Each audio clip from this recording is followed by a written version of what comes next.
Halo semuanya, selamat datang kembali di channel kami. Pernahkah kalian membayangkan ada tempat di dunia ini di mana mati itu dilarang? Kedengarannya aneh, kan? Tapi ini nyata. Hari ini kita akan menjelajahi beberapa kota dan negara yang punya peraturan unik ini.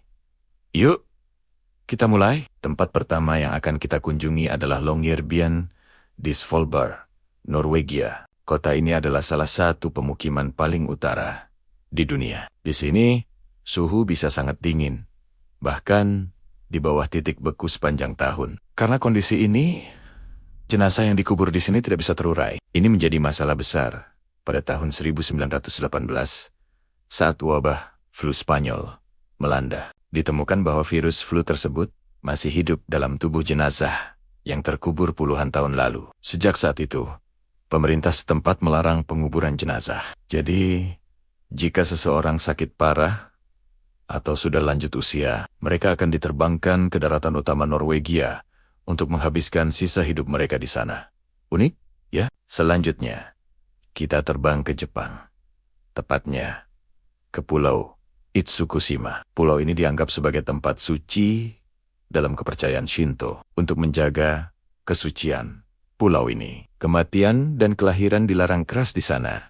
Sejak tahun ke-1878, orang yang sakit parah atau wanita yang akan melahirkan harus segera meninggalkan pulau. Bahkan sampai sekarang, tidak ada rumah sakit atau pemakaman di Pulau Itsukushima. Semua ini dilakukan untuk menghormati tradisi dan menjaga pulau tetap murni secara spiritual. Sungguh, dedikasi yang luar biasa untuk kepercayaan mereka. Sekarang, mari kita ke Spanyol, ke sebuah kota kecil bernama Lanjar, N. Kota ini terkenal dengan air mineralnya yang diyakini bisa membuat orang panjang umur. Namun, pada tahun 1999, wali kota setempat membuat peraturan yang melarang warganya untuk mati. Kenapa?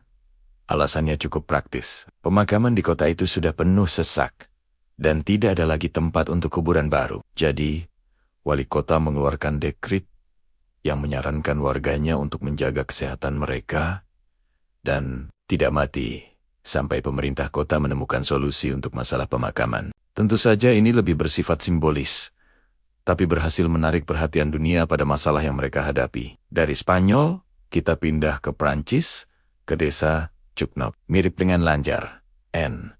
Pada tahun 2007, wali kota Cugnaux juga melarang warganya meninggal karena pemakaman lokal sudah penuh. Peraturan ini sebenarnya adalah bentuk protes kepada pemerintah pusat yang tidak memberikan izin untuk membangun pemakaman baru. Tindakan drastis ini akhirnya membuahkan hasil, dan pengadilan memerintahkan pemerintah untuk memberikan izin pembangunan pemakaman baru. Terkadang, cara yang tidak biasa memang diperlukan untuk mendapatkan perhatian. Terakhir, kita ke Italia, ke kota Falciano del Masico. Pada tahun 2012, wali kota di sini juga membuat peraturan yang sama dilarang mati. Lagi-lagi, masalahnya adalah kurangnya lahan pemakaman. Kota ini tidak memiliki pemakaman sendiri dan harus bergantung pada kota tetangga yang juga sudah penuh. Peraturan ini dibuat untuk menekan pemerintah daerah agar segera menyediakan lahan pemakaman bagi warganya. Ini menunjukkan betapa seriusnya masalah ruang, bahkan untuk orang yang sudah tiada. Jadi, dari Norwegia hingga Italia, ternyata ada banyak tempat dengan peraturan dilarang mati. Meskipun kedengarannya aneh, peraturan ini seringkali lahir dari alasan yang sangat praktis dan logis, seperti masalah kesehatan, kesucian tempat, atau keterbatasan lahan. Ini mengajarkan kita bahwa setiap tempat di dunia punya cara uniknya sendiri dalam menghadapi tantangan hidup dan bahkan kematian. Bagaimana menurut kalian? Apakah ada tempat lain dengan peraturan aneh yang kalian tahu? Tulis di kolom komentar ya. Jangan lupa untuk like, share, dan subscribe channel kami untuk konten menarik lainnya. Sampai jumpa di video berikutnya.